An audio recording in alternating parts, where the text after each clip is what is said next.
E aí, pessoal, tudo bem? Eu sou o professor Júlio César e seja bem-vindo ao canal Estudando Matemática.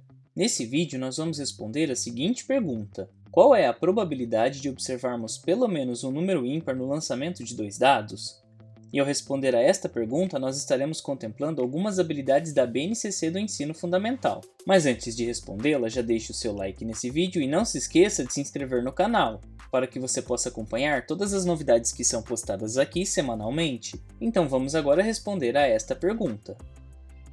Nós vamos começar considerando que nós vamos lançar dois dados e observar quais faces estão voltadas para cima. E nessa situação, nós queremos determinar qual é a probabilidade de observarmos pelo menos um número ímpar no lançamento dos dois dados. E desse modo, nós vamos começar apresentando o espaço amostral do lançamento de dois dados. Isso significa que no lançamento do primeiro dado, nós podemos ter o número 1, ou 2, ou 3, ou 4, ou 5, ou então 6. E o mesmo acontece para o segundo dado. Nós podemos ter qualquer um desses 6 números, que estão identificados aqui, na segunda coluna de cada uma dessas 6 tabelas. E é importante ressaltar que em cada uma dessas tabelas nós temos o lançamento do primeiro dado com um resultado fixo, e no lançamento do segundo dado nós temos todas as 6 possibilidades. E é por isso que nós temos 6 tabelas com 6 linhas cada uma. E com isso, nosso espaço amostral é composto por 36 elementos, que são dados por 6 multiplicado por 6, que são 6 tabelas e 6 linhas em cada tabela. Ou seja, nós temos 6 possibilidades para o lançamento do primeiro dado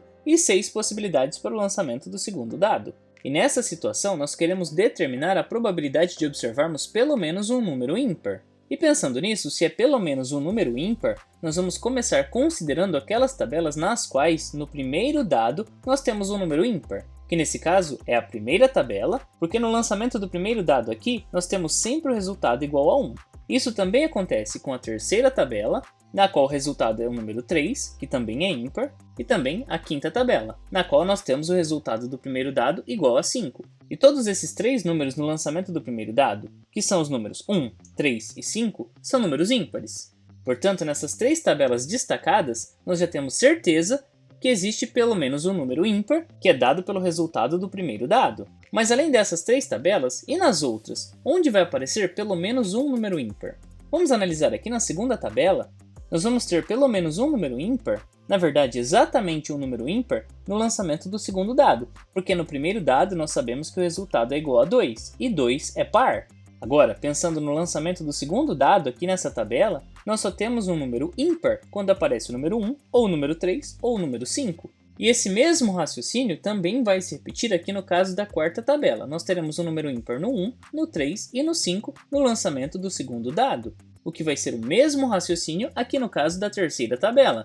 Nós temos 6 e 1, 6 e 3 e 6 e 5. Em todos os casos que nós não destacamos aqui nesse espaço amostral, nós tínhamos exatamente dois números pares. Vamos analisar aqui na segunda tabela, nós temos 2 e 2, 2 e 4 e 2 e 6. E esses resultados que nós não destacamos não se encaixam na probabilidade que nós queremos calcular de pelo menos um número ímpar, porque nesses 3 casos, os dois números são pares, então nós podemos eliminá-los. Isso também vai acontecer aqui no caso da quarta tabela e também na sexta tabela, porque em todas essas situações nós tínhamos exatamente 2 números pares como resultados do primeiro lançamento e também do segundo lançamento. E pensando nisso, em todos os outros resultados que nós destacamos, nós temos pelo menos um número ímpar. Vamos analisar. Aqui no caso da primeira, da terceira e da quinta tabela, nós temos um número ímpar no primeiro dado, ou seja, isso já indica que é pelo menos um número ímpar. Mas nós também podemos ter os dois números ímpares, como no 1 e 1, 1 e 3 e 1 e 5, por exemplo.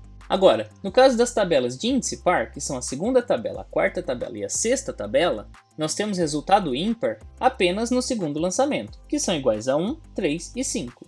Mas nesses casos, o lançamento do primeiro dado traz resultados pares, que são o número 2, ou o número 4, ou então o número 6. E agora, para determinar essa probabilidade que nós queremos calcular, nós temos que contar todos esses possíveis casos.